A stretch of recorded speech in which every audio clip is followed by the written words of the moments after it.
Good morning, everybody. Welcome to today's 1 Million by 1 Million Strategy Roundtable for Entrepreneurs.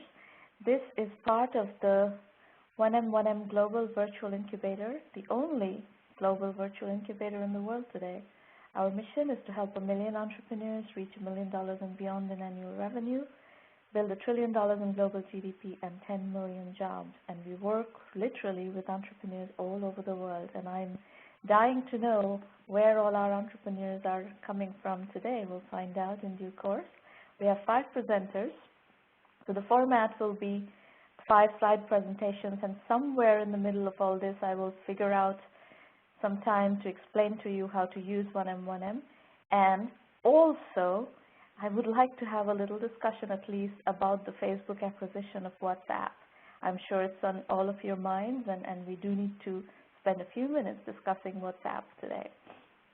So this is, by the way, our 206th roundtable, 206th free roundtable. We have numerous, hundreds of private roundtables for our premium members as well. So it's a very vibrant program with a lot of participation, very active adoption amongst entrepreneurs all around the world. If you're live tweeting the show, use the hashtag 1M1M. Our Twitter accounts are at 1M by 1M and at Stromana. Please feel free to follow those. They are very active accounts with lots of great content that we, curate for you on a daily basis.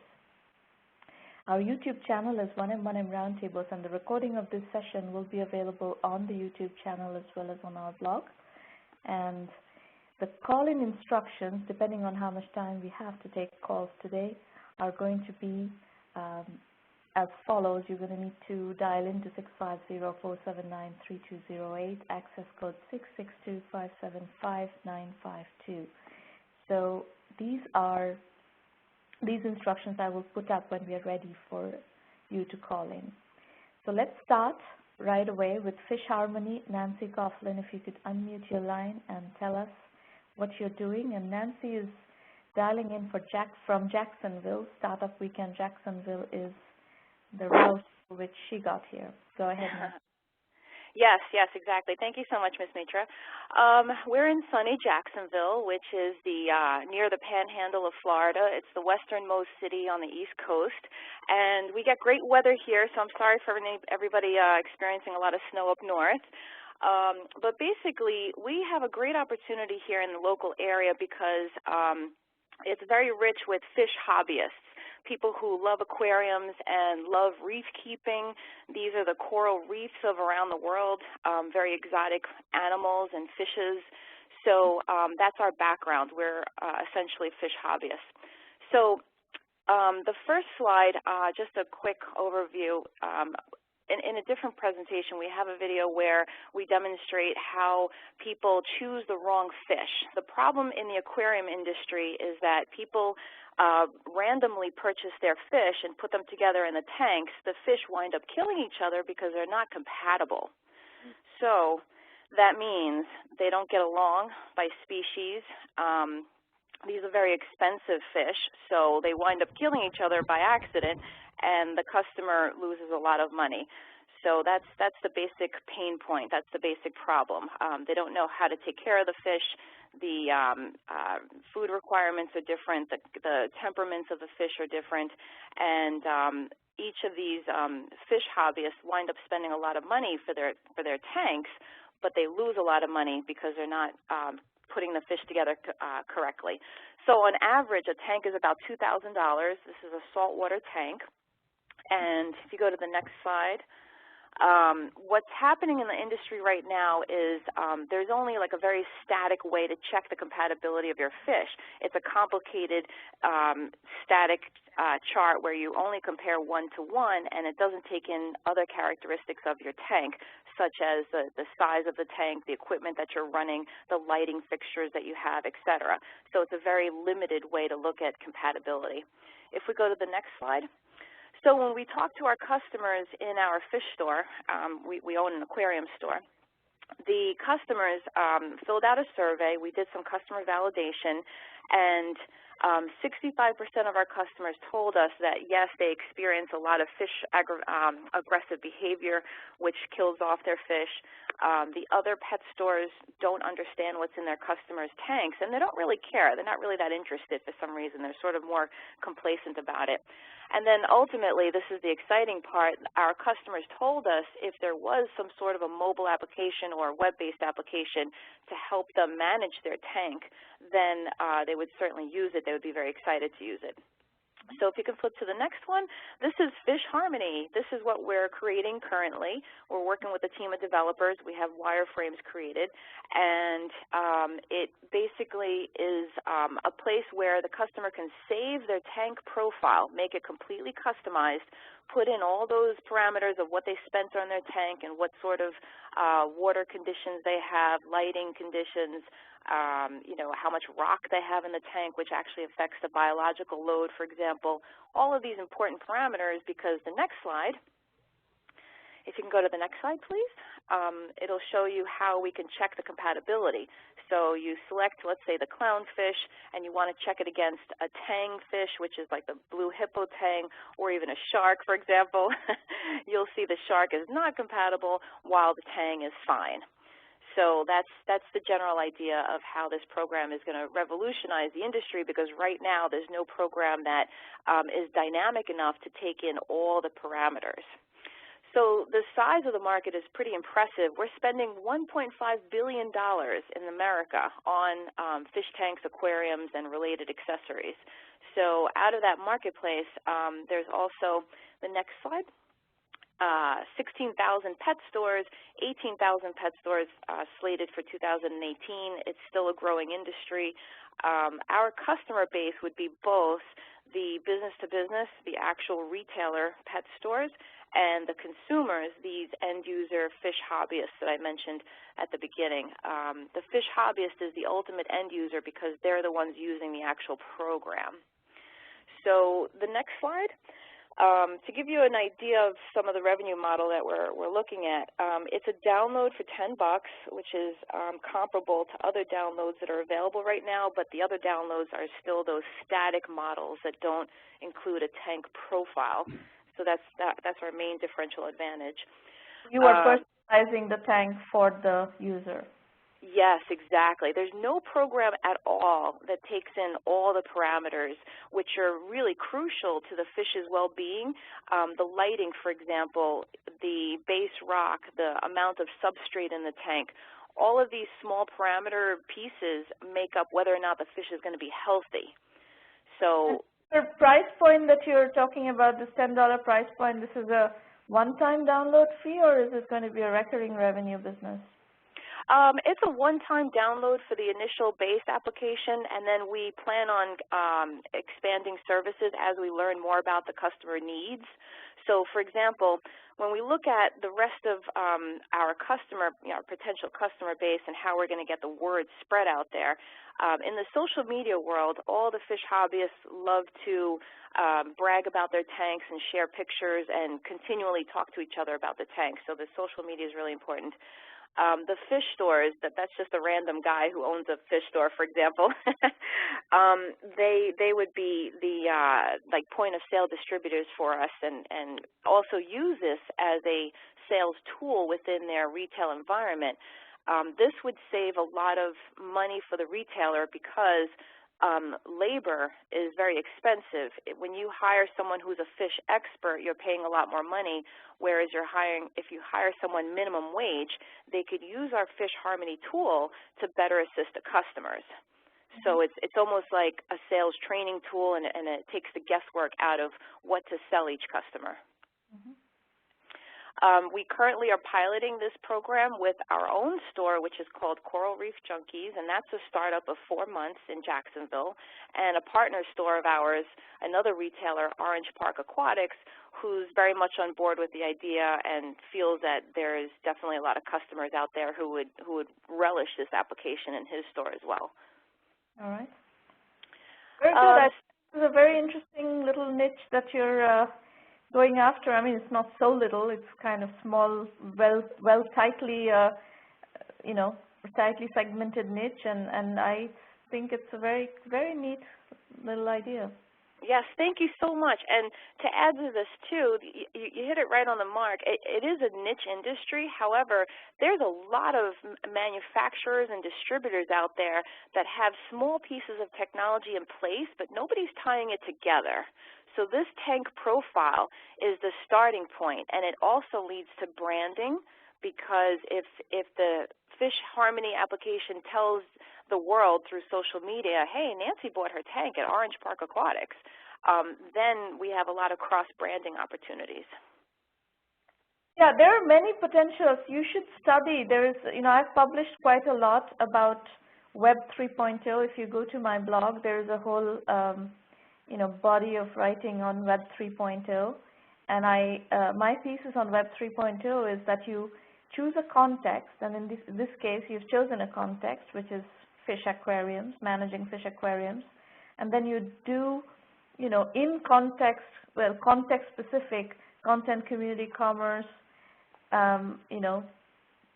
personalization and vertical search, and it's a very neat model of developing a business that is, in your case, you're starting with the mobile app as the primary monetization model, but there will be many other directions you can take it and build a whole fish lovers community around this concept. But it's a good starting point.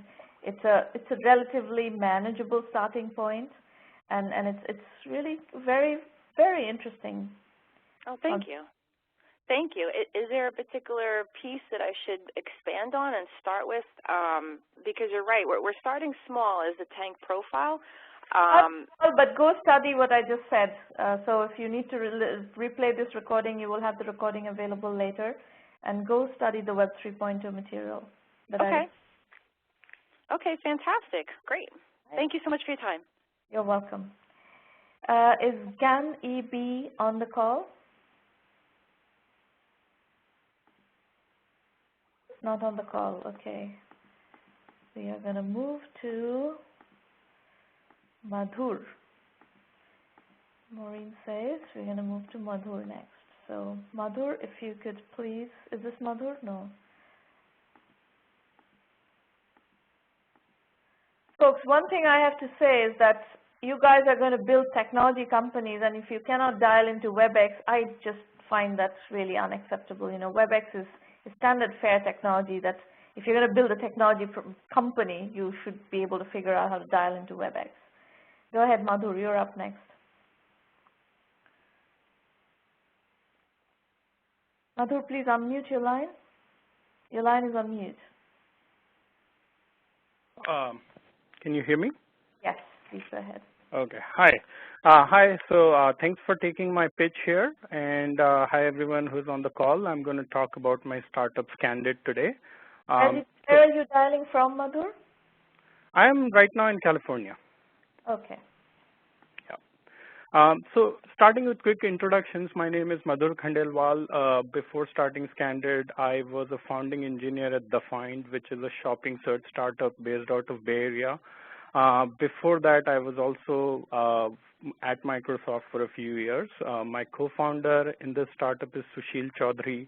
He was also a co-founder at Dhingana, which used to be a popular music streaming app, and he has also worked with Microsoft earlier as well. So what is Scandid? So at Scandid, our mission is to help simplify shopping decisions for users in India. And the typical shopping decisions that you face, that users face are around what to buy, when to buy, and where to buy. And broadly speaking, these are the questions that shoppers anywhere in the world have. However, when it comes down to execution, when it comes to understanding the user behavior, there are a lot of nuances that you need to consider when you're building the right solution for those users. And so we've decided to focus our energies towards the Indian market, and that's why our startup is based out of India, and we are catering specifically to shoppers in India at this point. So just walking you through a typical shopping experience for an Indian user today, how do they find the best price and availability of a product? So one way is you go store hopping, you go from store to store, mall to mall, or and try to see if this product is available somewhere. And when you do find it available, you try to negotiate.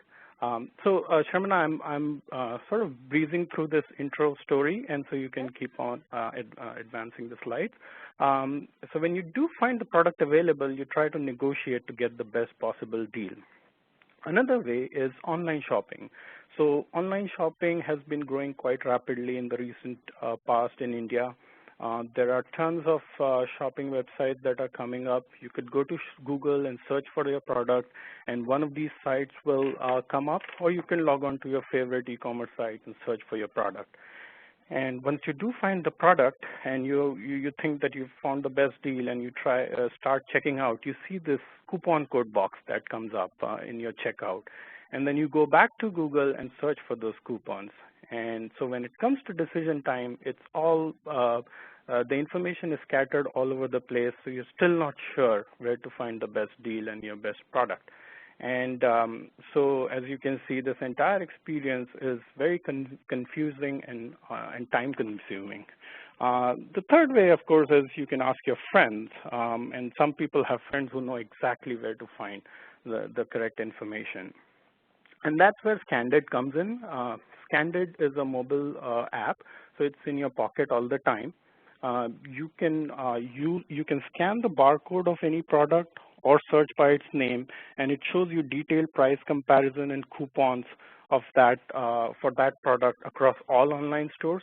It also shows you all the nearby stores that might be selling that product based on your location. And in the market today, it is India's first multi-store, multi-category barcode scanning-based shopping app.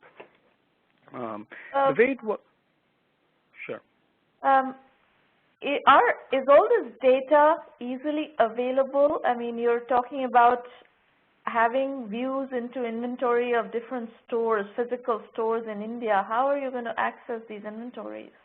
Right, that's a good question. So as far as data is available, so that's our backend technology to aggregate all that information. So we do have the data, of course, from online stores.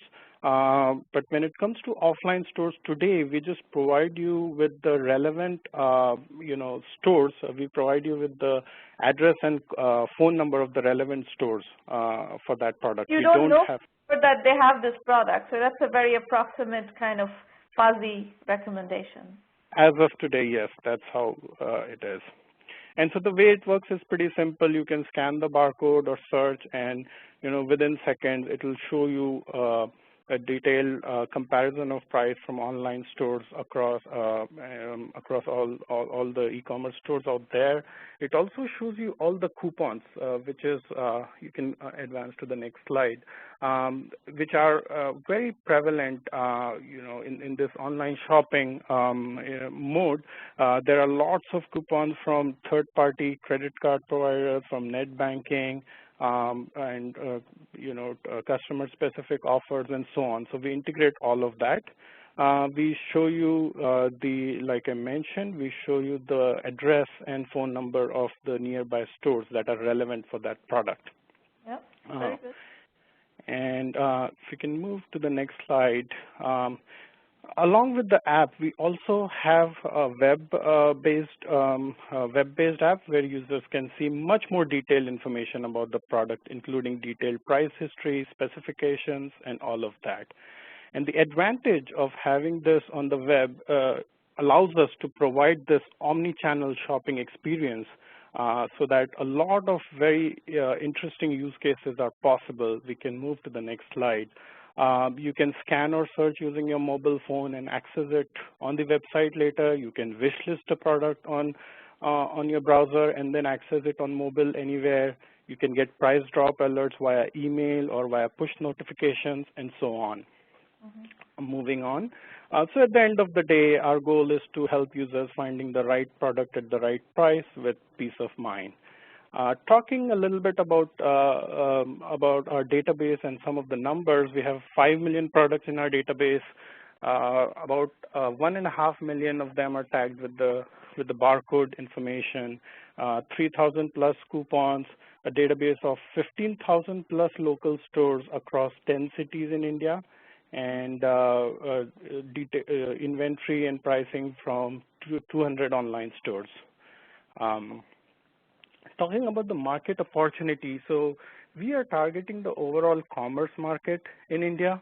And one of the interesting things about the Indian market today is online as well as offline commerce is evolving at the same time. So both of these camps are trying to woo the customers with a lot of choices and promotions and so on. And so people have a lot of choice today. And there is one set of people who prefer to research online and buy offline. And there's another camp that prefers to discover offline and buy online. And there are advantages and disadvantages to each of these. But our goal is to help you regardless of what your preference is. Why we are focusing on mobile? So mobile, the smartphone subscriber base and usage in India is exploding.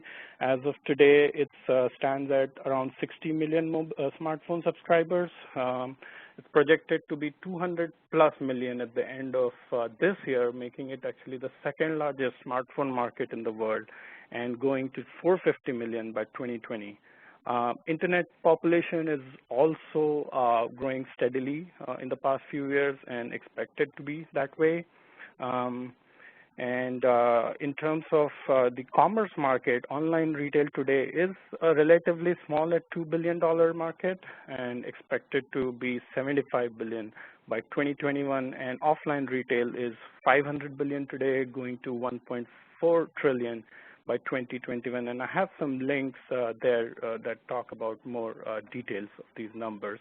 Revenue model is fairly standard. It's cost per transaction, where we get commission when a transaction happens, cost per click, which is supported by some merchants. We are also working on lead gen for local retailers. That's mentioned in the next slide, where local retailers will pay us for driving footfall at in their stores. Can move on to the next slide. And we also are working with some B2B partners for licensing our shopping SDK as well. And lastly, I'm going to talk about the mobile, some of the key highlights in mobile shopping trends in 2013. Overall, mobile internet traffic has already surpassed the internet traffic coming from PCs in India. In terms of transactions, more than 20% transactions are coming from mobile apps to these e-commerce stores. And the interesting thing is a lot of transactions are coming from tier 2, tier 3 cities where the broadband penetration is limited and people don't have access to desktop PCs and laptops. And so that pretty much sums up my pitch about Scandid. If I can go on with my questions here for Sharmana. One of the dilemmas that we've always faced as we've been building this business for a year and a half now is to stay lean or go big. So one school of thought is, the market is still in its infancy. There's a lot of changes that are going to happen. So build out the business model, build out the technology, and sort of be ready when the time is right to put on the gas pedal. And at the same time, and this is coming from a lot of feedback that we've received from investors and other, experienced people in the market, is that, this is a pretty big market. It's not at all speculative. And so, a lot depends on how fast you execute. So why not, really go all out, build everything, and go after the big market.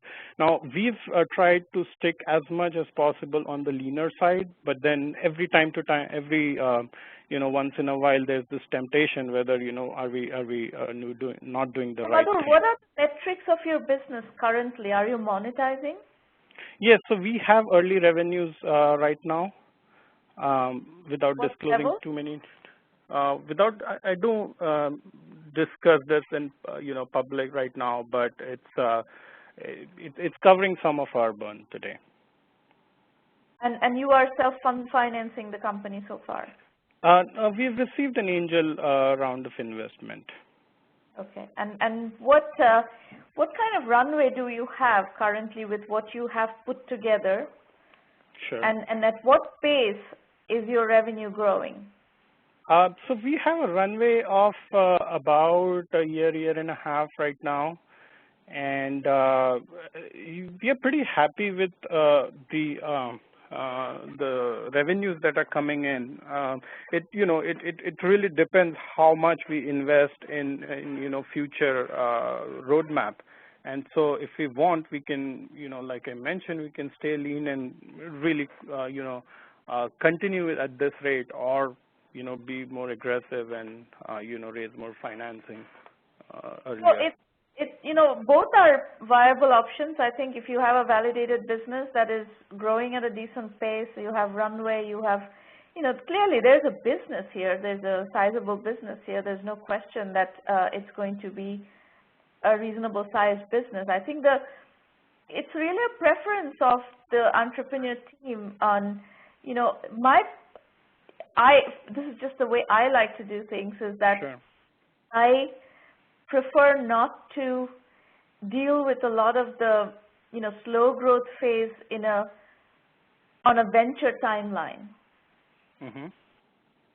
And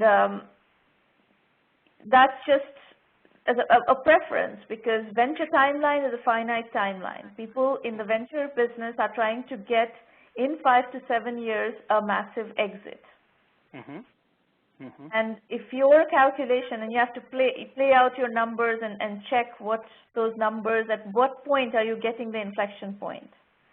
So at some level, your numbers will need to get you to an inflection point such that your valuations and everything are 10x kinds of valuations against your revenue numbers within a 5 to 7 year window. If you don't see that number growing at that level, then I would kind of wait and let the market develop and use your runway, stay lean, and then bring in venture financing closer to the inflection point. Okay. So the only thing really that is holding us from really going big is that we believe that the market is still in its infancy, and we don't know which model is going to work out. I mean, at a high level, we know that this is how things are going to be. But then user behavior is changing, market conditions are changing. So we are still fine-tuning those revenue models, business models, and the right, experience that will work best for our users. And that's what, makes us stay lean right now to take the time and understand the marketplace and fine-tune our model. But I agree with you. Once we find that fit, we can look at being more aggressive. The market is early. So you are in the market early. You have time to work out the details and base this on a solid foundation. And if I were you, I would probably take that route and understand the business better before I bring in a lot of venture financing. Because, venture financing works best when you understand what you need to do to deploy the capital. Right, like if, you know very clearly that, okay, if I put in $1, $10 are going to come out on the other end of the funnel. Sure, right. Without that understanding, without that mathematical understanding, the capital is, you tend to end up spending a lot more money helter-skelter than you need. And so how do you answer? There is dilution and all kinds of things that happen as a repercussion of that.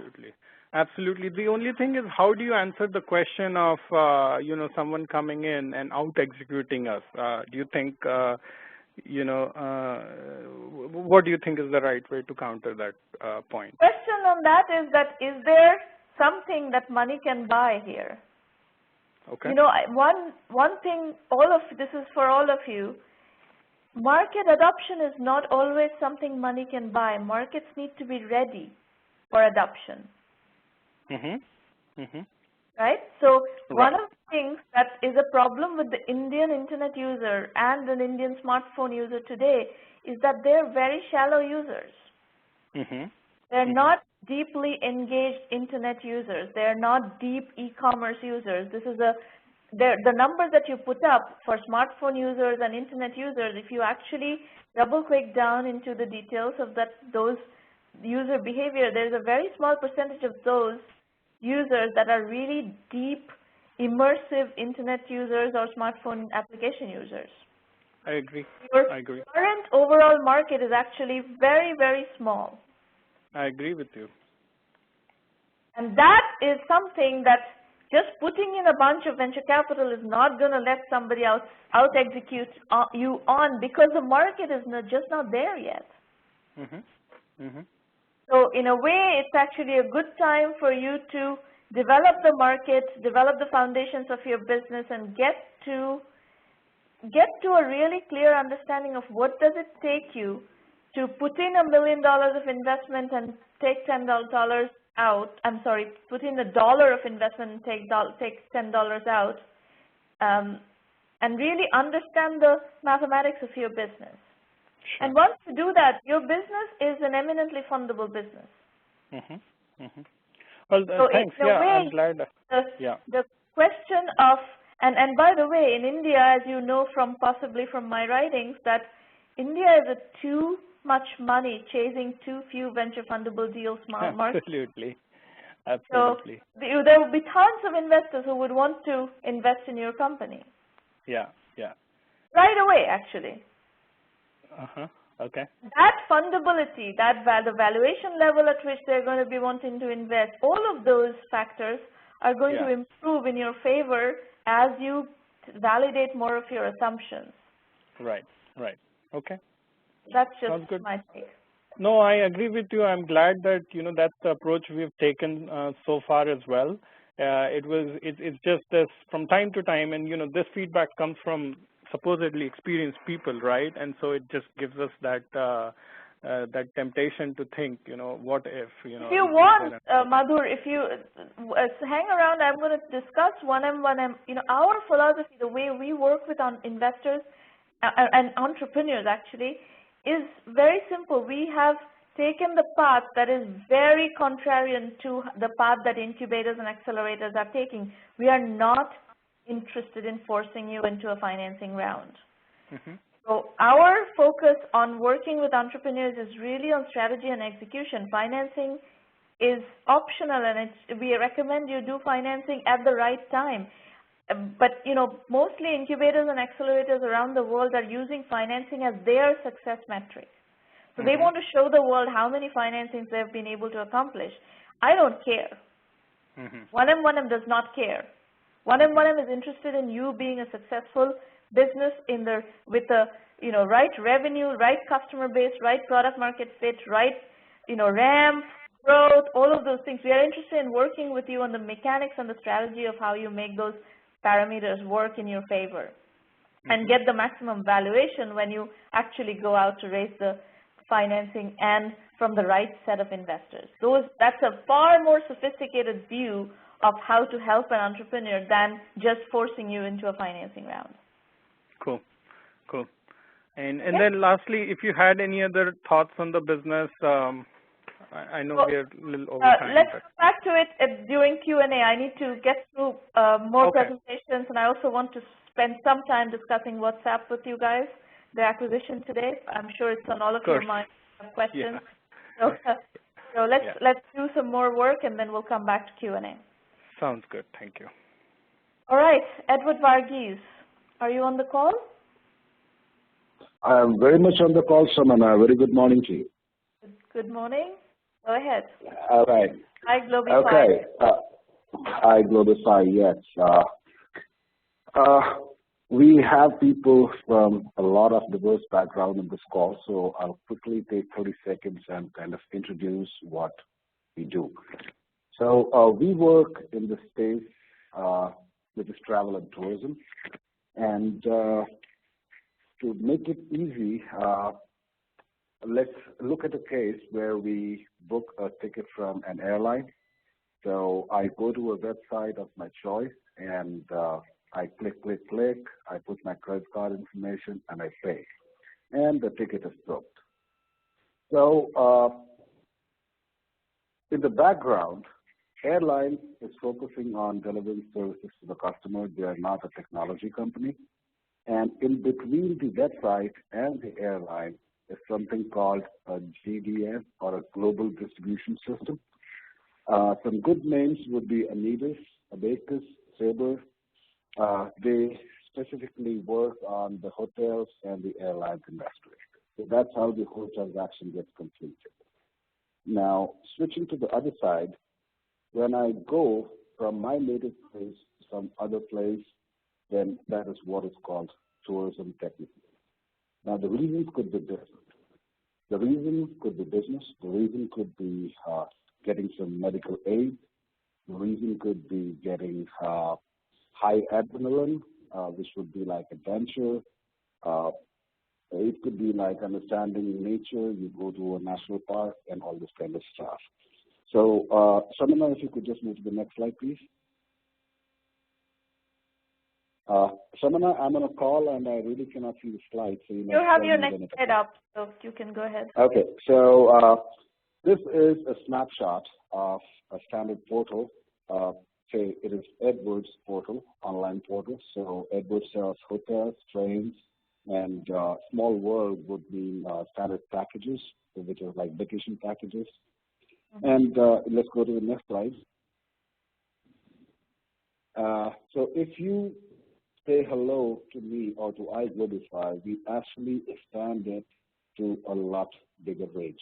So essentially what we do is that we bring forward things that are not available on the internet right now to a website. So essentially we are a GDS, or a global distribution system, for the emerging and the niche markets in the tourism vertical. So some benefits, I've already written it down so you can go through it.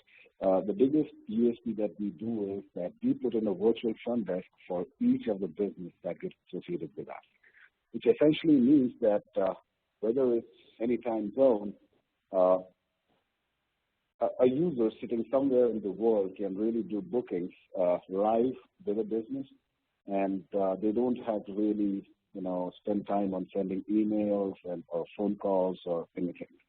So what our proposition is that to the existing websites, we bring new business channels, and they can then bring it forward to their customers. So this is more of a B2B kind of an environment, and we do not deal with the end customers directly. Okay, can we go to the next slide, please? So explain to me, what is the B2B? I mean, who is your customer? Okay. My customer is Shamana Mitra Online Travel Services.com. I don't understand. Shamana Mitra is not a travel company. It will never be one. So why is that your customer? Oh, well, okay, let's look at it this way.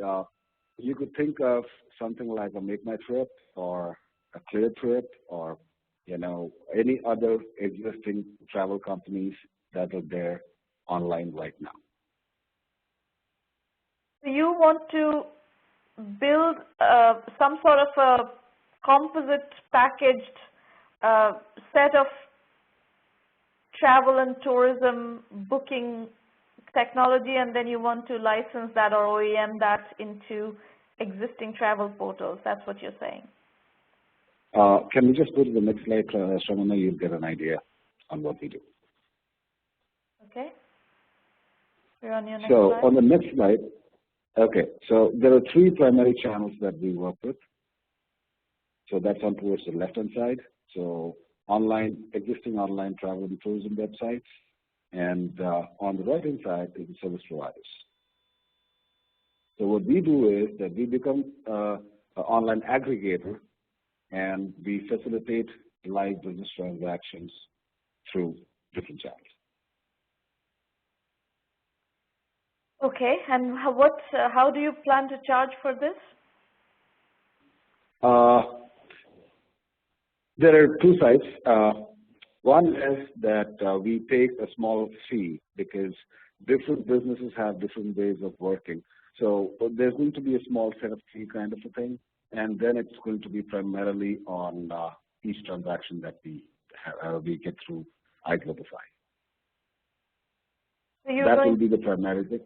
You're going to do essentially rev share on the transactions. Correct. The travel portals. And what validation have you talked to travel portals about this? Well, when we started, yes, we did, and they did say that yes, we are open to such an idea. But of late, I haven't talked to anyone. So, in fact, that would be one of the questions that I'll be bringing up to you. Okay. So, first thing I would say, my read on all of these kinds, any business please do not isolate yourself from customers or prospects, essentially. Mm-hmm. Whatever it is you do, whatever business decisions you make those decisions in an immersive environment where the customer is part of that decision process. Do not make assumptions without keeping a set of customers in the loop. Okay. And what you said, in answer to my question about what is the response from customers, actually makes me nervous because I don't, and more importantly, you don't have a feel for what the customers are thinking. So first order of business, you go home or put yourself in the middle of a bunch of customers who can guide you through this process on what their needs are, what they're willing to do or not do. It's something that you have to put in place. Okay. Just a quick point here. We have gone door to door and we have talked to people in adventure and sports and ecotourism areas. We have people who are willing to join hands with us. So they like the model. They're kind of okay with that. Okay, Edward, this is good. This is live, and we like it. So we have validated, and we are in touch with them almost on a monthly basis, and we kind of, some teasers that we are doing. Where are you in your evolution? Do you have a product? Is there something ready to ship to these customers that you have in the loop? We actually did a beta, and the beta was very well appreciated by the service providers. They really liked the idea, and we gave them a dummy website, and they kind of went through it, and they were like, "Oh, really?" So if a customer clicks on pay here on this website, am I getting it on my computer? So they saw all that. So we have actually done that part, and now we are kind of finalizing the final product. So we are still like 6 months, I would say, away from getting into production. Okay. So what other questions do you have for me? All right. So you understand the idea. So first, we are addressing a large market. Okay, it's fairly big. So that's where when you said fat startup means I really like the term because we really are fat, and I know or we know that we really cannot be on all around the world tomorrow morning. So what we're planning to all right, I will definitely. In fact, what we're trying to do is that we are trying to do this business in India, and then we will be replicating this across geographies. So across geographies, let's put it on the y-axis, and on the x-axis, we want to move into different micro markets. So that's how what we're planning to do. So now, coming to the execution of this, we are in touch with universities in different countries, and they have shown interest in sending people to us as interns. So they come, take training for like 6 months, and then they go back to their countries and help us expand and say, for example, the first market that we will enter is going to be adventure. So we go and try and do it that way. So the question to you is that if I scale up country by country by country by country, is this a good way of going, or should I look at some other way of getting it done? So it's not clear to me. If you're trying to work with a full-fledged travel portal that caters to a particular market, then you need to I imagine you need to have a critical mass of coverage for that market. Yes. If you adventure travel for the Indian market or adventure travel for the African market or whatever, you need a critical mass of information for that market, and you need a critical mass set of customers who are willing to consume that.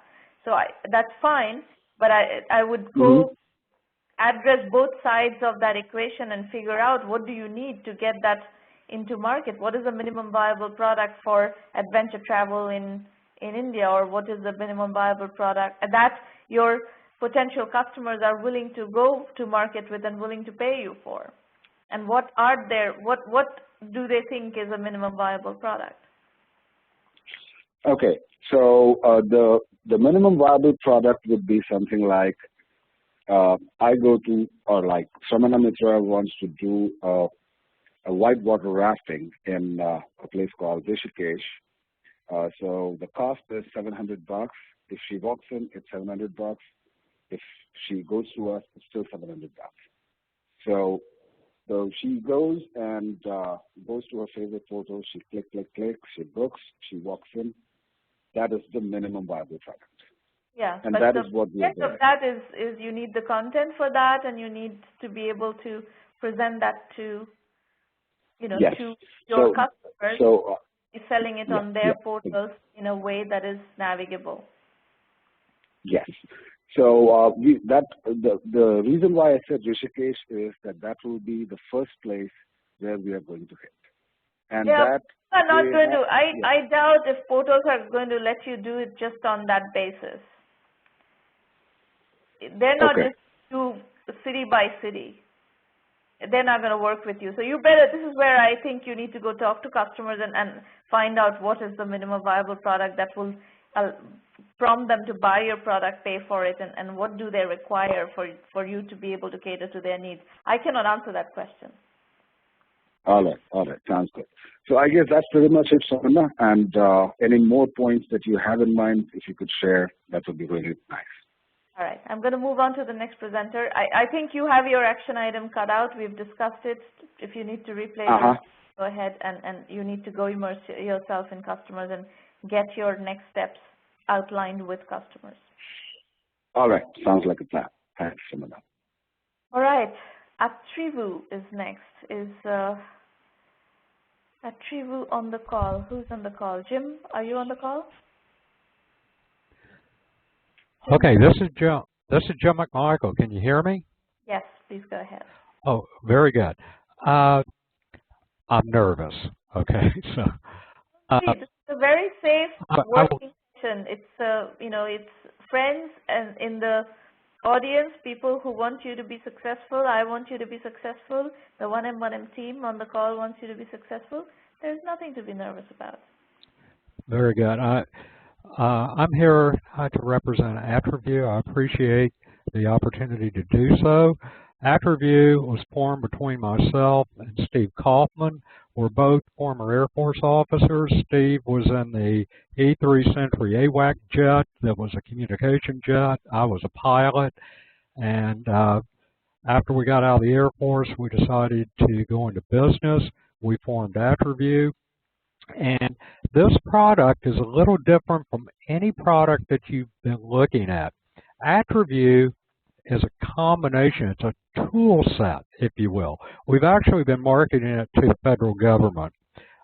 It's a tool set, as you can see on the slide, that has an artificial intelligence component, a neural network component, a fuzzy logic component. We have a module that takes care of cognitive functions, that will take care of your database functions, and it also has a rather robust business rules and a communications. The sales to the federal government, the projects we've been working on for the last couple of years are big projects. We have elected to go ahead and take our technology and make it into a consumer viable product, whereby it's a tool set that's a downloadable tool set that people can utilize. Everybody that's on your presentation today can utilize it in their applications. I show that we have actually 3 patents pending, 1 non-provisional, which is a utility patent, and then we have 2 provisional patents that are out there right now.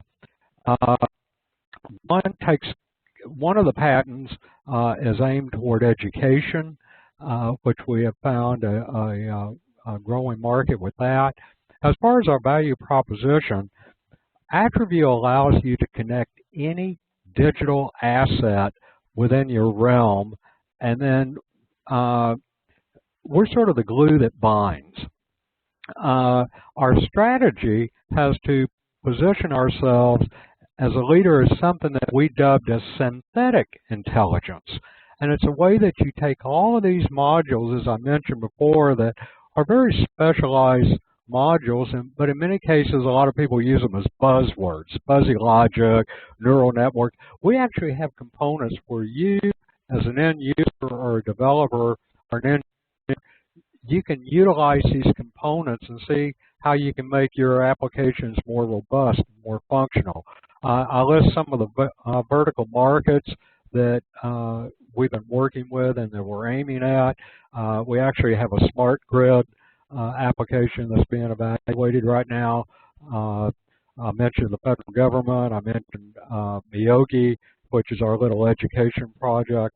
Our potential customers are many and will even grow as we target more of the consumer index. And then my favorite is any business Elon Musk owns. I love the way that he handles business and his growth. The segment analysis and the targets, as you can tell here, they're very robust. And some of these numbers are staggering. We had some financial modeling a couple of years ago, and the graphic returns some of the things that we were personally looking at. But what we have learned, as well as any other entrepreneur on your presentations today, is that numbers are numbers. And may I stop you for a moment? Yeah, so you can make big numbers, little numbers. The idea is how realistic are you at achieving those? I'd like to stop you for a moment, please. I'm sorry? I'd like to stop you for a moment and give you some feedback. Yeah, well, we've been fortunate. We've been lucky. Kim, I'm saying that I would like to stop you for a moment and give you some feedback.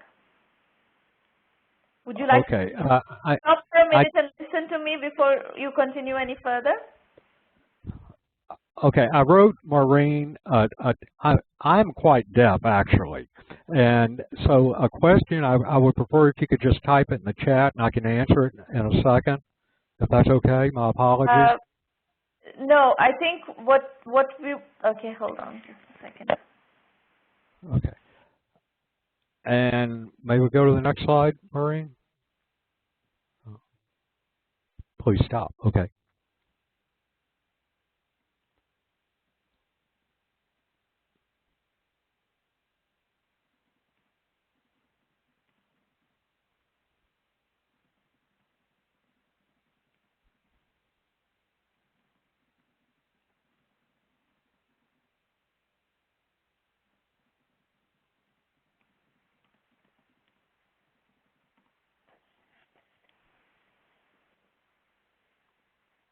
All right. So, Jim, I'm going to give you feedback. You need to get someone who can listen to this feedback and explain to you, maybe transcribe it for you, or whatever way you, whatever method you use to communicate and listen. Basically, what you have here is kind of a motherhood and apple pie type of presentation. Business intelligence is a very, very large, very active, very crowded market. And even platforms, what you're calling a synthetic intelligence module is essentially a bunch of platforms that, have a bunch of AI components built into them. And even that has competition, and there are specific go-to-market strategies. If you want to take a platform to market, my recommendation would be figure out what is the best vertical in which you can apply a use case based on your technology. So you can't really go to market the way you want to go to market of just generally, you know, you cannot sell into education and energy and federal government and financial and healthcare and security and transportation. It's just not viable. So you're going to need to figure out exactly where you're going to position your product, what market you're going to go after, and how. And I will get to how we work with companies and teach them how to do that later on in the program. And right now what you have, you are not going to be able to be successful with, there's no strategy, there's no go-to-market strategy here, there's no positioning here.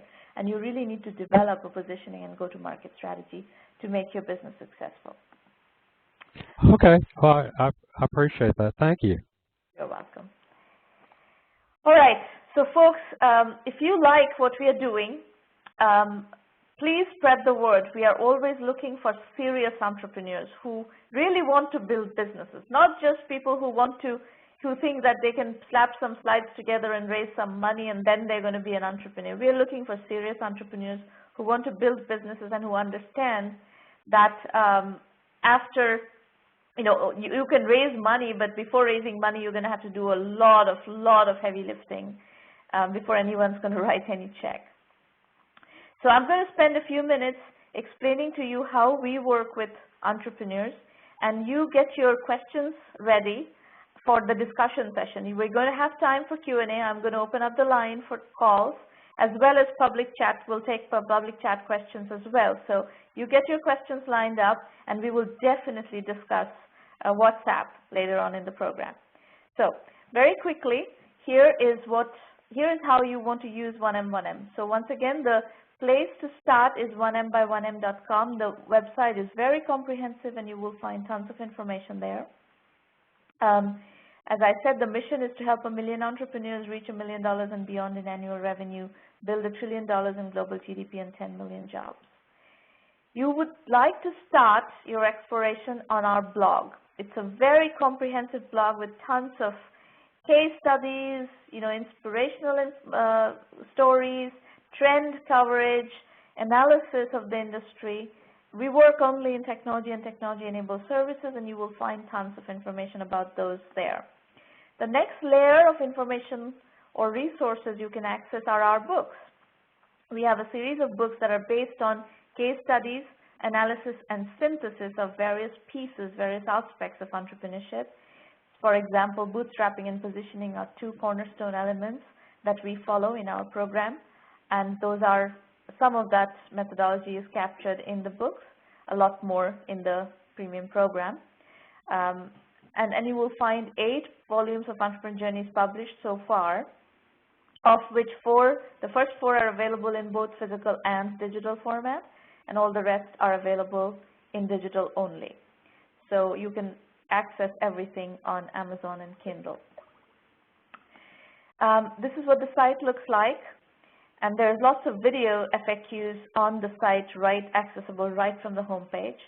These roundtables, these free roundtables happen every week at 8 a.m. Pacific time on Thursdays usually, unless I'm traveling and you know, we have few times a year, maybe 2 or 3 weeks a year, we don't do roundtables for holidays or travel or whatever, but mostly we do a good, you know, 50-odd roundtables every year. Which means we're around almost every week. So thousands and thousands of entrepreneurs are using these roundtables to get some feedback on what they're doing and their strategies and so forth, and you should feel free to do that. You can go to the website, and there is a roundtable registration page right there. You should be able to register to attend or pitch on the site on your preferred date. Then we have the premium program, which offers extensive methodology guidance, and as I was talking to Madhur about, we are a far more sophisticated, you know, guide.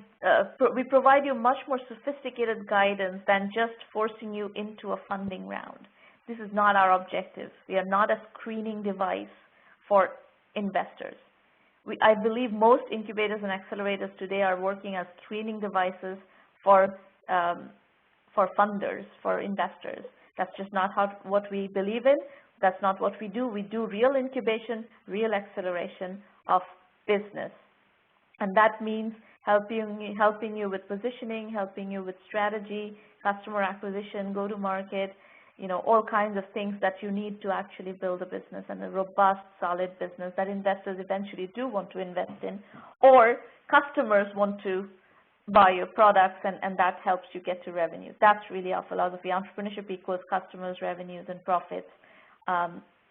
Financing and exit are optional. So given that is our philosophy, we provide you extensive methodology guidance. We have a very, very comprehensive, very solid curriculum that is working really well for our entrepreneurs. We help you with business development. We help you with this kind of strategy consulting, except in members-only private sessions. And then we also help you with financing and media relations. So let's take that a bit deeper and double-click down on some of this. You go to our website, you'll find the $1 Million Club. You will see case studies, examples of entrepreneurs who have crossed $1 million in annual revenue, and some well beyond that. We quantify the 1M1M value equation for you at fairly granular level. What we provide for a $1,000 annual membership fee is the equivalent of $375,000 of cash plus 5 to 10% equity.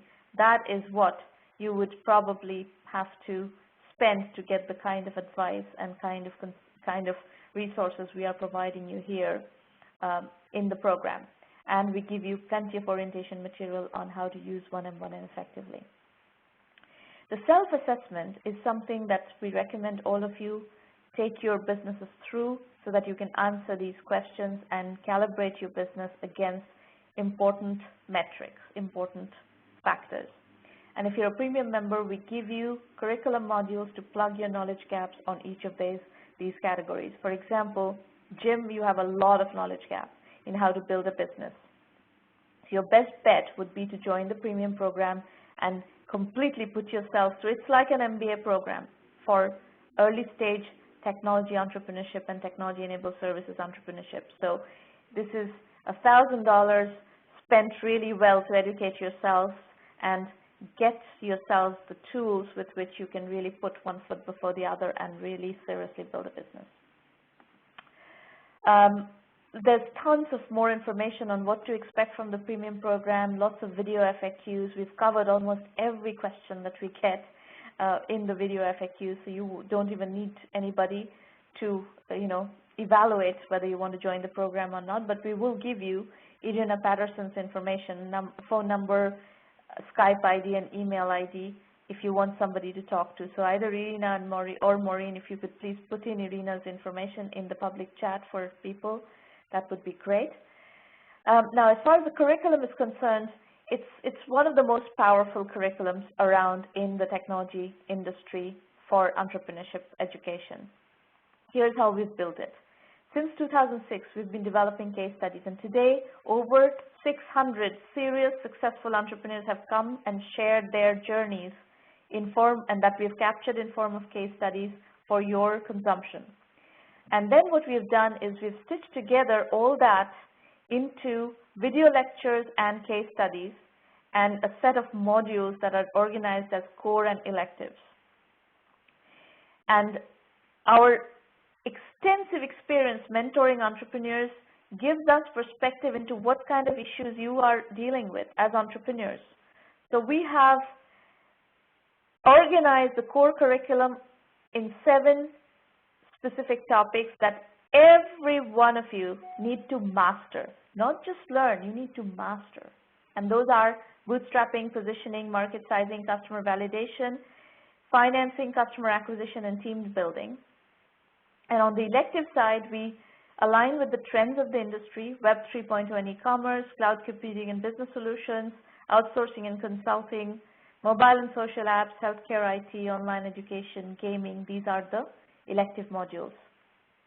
And we recommend that you budget about 50 hours of core, 50 hours of elective, but you can do it at your own pace, really. The usage models we see vary. People who are working on positioning use the positioning module and get really deep into positioning. If they're working on market sizing, they go deeply into market sizing. If they're working on financing, they go deeply into financing. and so on and so forth. So we don't care. You do it at your own pace. We've made it web self-service so that you can do it whenever you have time. The methodology is lean, capital-efficient, bootstrap startups. And we acknowledge the fact that there's some startups that need to be built as fast startups, but most of the industry today operates in a lean startup model. The investors are looking for entrepreneurs to take out the risks. So there's not a lot of upfront capital available to build something before you know, on a concept. So concept financing does not happen very much anymore in the industry. So we have to kind of guide you in a direction that is viable. Otherwise, you will not succeed. So we have to help you minimize the capital risks, and that's why we follow mostly a lean, capital-efficient, bootstrap startup model. And then we have come up with lots of nuances and tricks of bootstrapping that will allow you to mitigate some of the risks and the common pitfalls that you have to deal with to navigate the early cash-strapped phase. Now, one other thing that we've learned from our community is that people are having a really hard time getting themselves out there and getting coverage from the media. The media generally only covers companies that have big funding announcements to make. So we have a lot of clout in the media, and we put that clout to work on your behalf and make sure that you can get coverage. So we get tremendous amounts of coverage for our portfolio companies. We also give you access to our rather substantial social media presence. So through blog, Twitter, Facebook, LinkedIn, we have sizable reach, and we give you access to that reach on a regular basis. So that's the blog. We cover you on a lot of investors that monitoring the blog, and often people who get covered get calls from investors as well. We have an affiliate program, so if you are an organization that is helping develop entrepreneurship in your community, you're welcome to become a partner of the 1M1M program. We have upcoming free roundtables pretty much every week.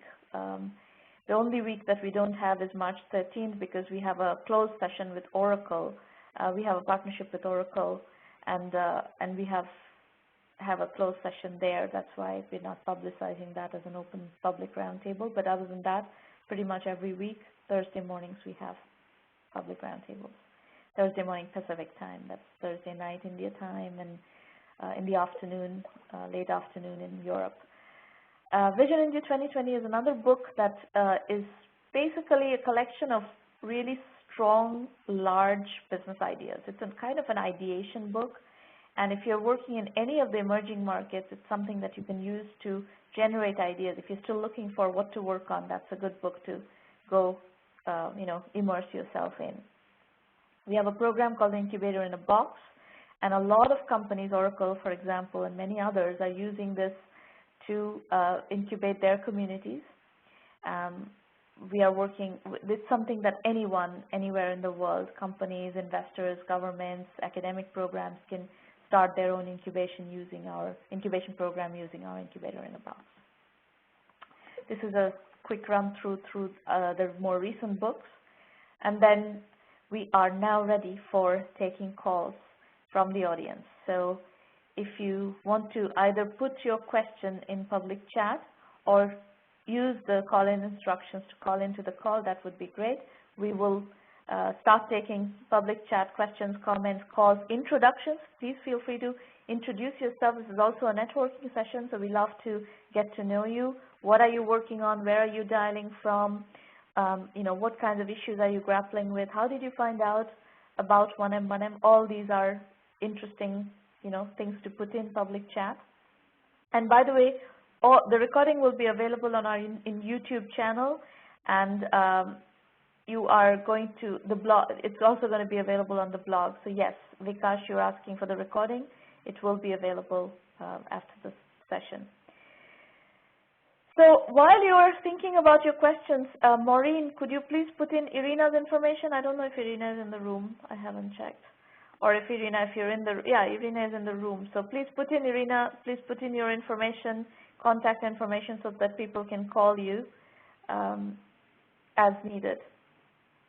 Edward Varghese, you have a question. Please feel free to go ahead and put that in public chat, or if you're on the call. Yeah.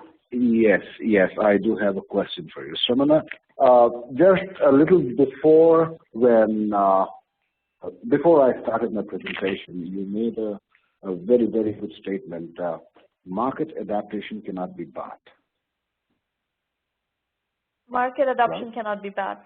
That's right, unless the market is ready and you need to advertise and make the market aware that your solution exists in the market. If the market is ready, then market adoption can be bought, because you do need to acquire customers. So let's say you need to advertise on Google. That advertising capacity can be bought. But if the market is ready, then that cannot be accelerated that easily. Okay. A quick thing, like we basically are going to work in a B2B environment, and in that case, what would your recommendation be? Sorry, come again? You're working in a B2B area, so still you have to acquire customers? Yeah. Oh, no, I think the voice is breaking for some reason. Sramana, can you listen to me? Yeah, I can hear you, but I didn't get your question. I don't understand your question. Okay. Okay. I'll try and rephrase it. A market in a B2C environment, we really have to wait for the market adaptation. I really understand what you meant by that. Now, we work in a B2B environment, and applies B2B, B2C. In every market, adoption is something that you have to. Either you have to get the market to adopt your solution by solving critical problems that market is facing, or somehow or the other you're catering to some market need. And if that market need has not really matured, then the market adoption cannot be. It's not so easy to accelerate that market adoption. It takes a lot more time. All right. Thanks a lot, Sramana. That was my other question. Thanks. So folks, I'm going to call out some numbers for you. Irina Patterson is the 1M1M team member who is going to take your questions. If you want to call somebody on the 1M1M team and ask questions, or ask whether your situation is a good fit for 1M1M, please feel free to call Irina at 786-301-2456. Her Skype ID is Irina_Patterson. And her email is irina@1mby1m.com. All that is in your public chat. Madhur is asking, what are your thoughts on longevity of customers acquired via conventional paid marketing for an early stage startup? Again, it depends on what you're selling and what is bringing that customer to your site. If you have something that is really good, and I mean, which is a good segue into WhatsApp, right? Why did Facebook buy WhatsApp app for $19 billion? This is one of the headiest valuations we've ever seen in the industry. This company raised $8 million in venture capital from Sequoia, has 32 people, has 450 million customers, growing at essentially every 2 months they add 50 million customers. So in a sense, every day they're adding 1 million customers, or 1 million users. Not necessarily customers, because not all of those are paying customers. But this is the fastest growth story in the history of our industry. Why? Because they have a product that offers value. They are offering very cost-effective messaging solution that consumers have a need for. And that's what's driving this massive customer adoption. And these are very sticky customers because they continue to use it as a communication device. This is why Facebook is so interested in it. And here's my take on the valuation. Of course, everybody agrees at this point that yes, this is a good acquisition for Facebook because it's a massive, it's a massive company basically in terms of usage. But it's not a massive company in terms of revenues. The monetization is not that high. However, there is the beginning of a monetization model. Their monetization model is the first year is free, and then they charge a nominal fee of $1 per year. Now, $1 per year, if people are getting real value, people will be willing to pay more than $1 per year is my hypothesis. And if you play that out, so, you know, 1 billion people are not going to pay. A percentage of that is going to pay. So let's assume that 10% of this is a kind of service that can actually convert 10% of the users into paying customers. Let's say 100 million. This company also is growing at a pace that is going to go to 1 billion users relatively soon.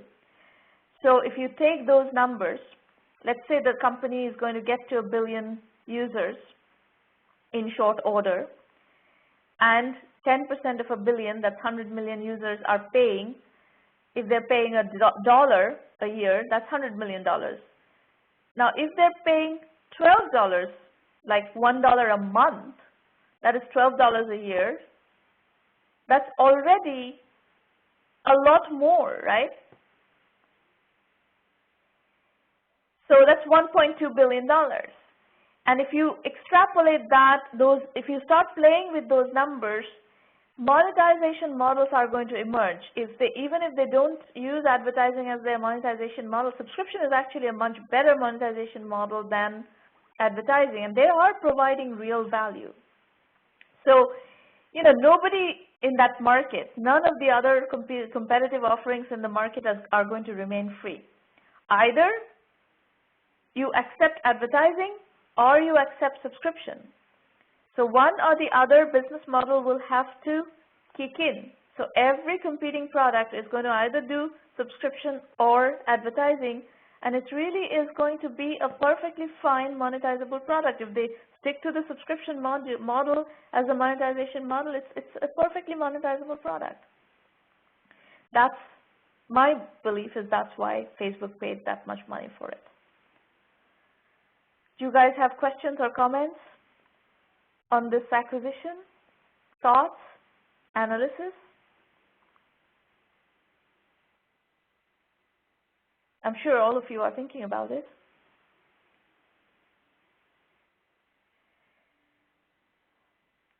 All right, folks. Does anybody want to call in or discuss your business? We also can take those kinds of calls right now. We have a little bit more time available for calls. Nancy, so folks, please don't send me private messages. You need to put your questions in public chat. So Nancy, owner of Coral Reef Junkies, a saltwater aquarium specialty store in Jacksonville, Florida. Her question is, regarding Web 3.0, what's the best way to start a budget that pulls together the content from disjointed providers? The best way to start a budget is to monetize your app that you're talking about, generate revenues, and grow organically.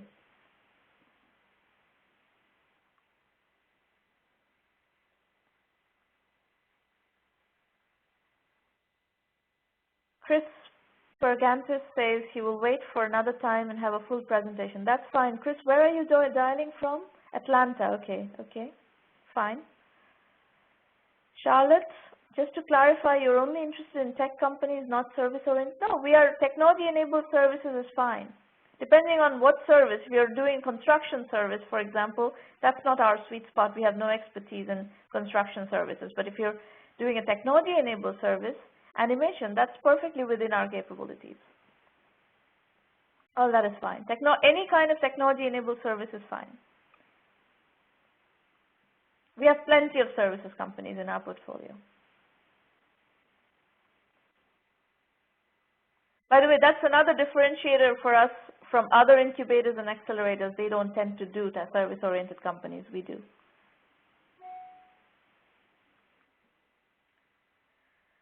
Thank you, Shri. Appreciate your comment.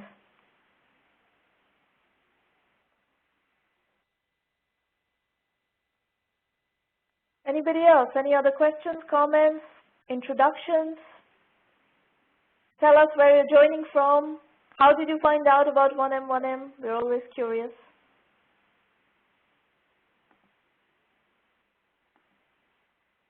Anybody?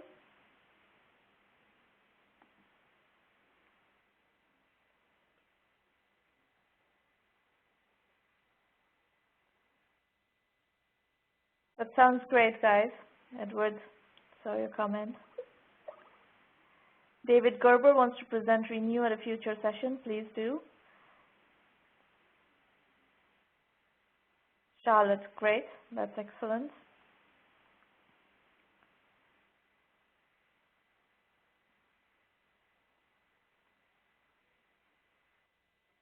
Chris, I'm not sure I understand what you're saying. Had man trying to sell me sales services to mention you?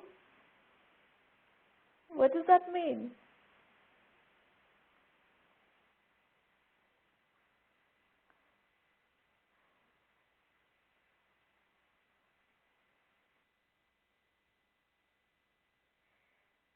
Anyone else? Any other questions, comments, introductions? Oh, I see. You had somebody who was trying to sell you sales services on a cold call, and he mentioned 1M to you. Okay. Tamiko Ogburn would like to present at a future session from Michigan. Excellent. We look forward to all your presentations. We are all ears and all ready and raring to help you guys. That's why we are here. That's the whole point of being here.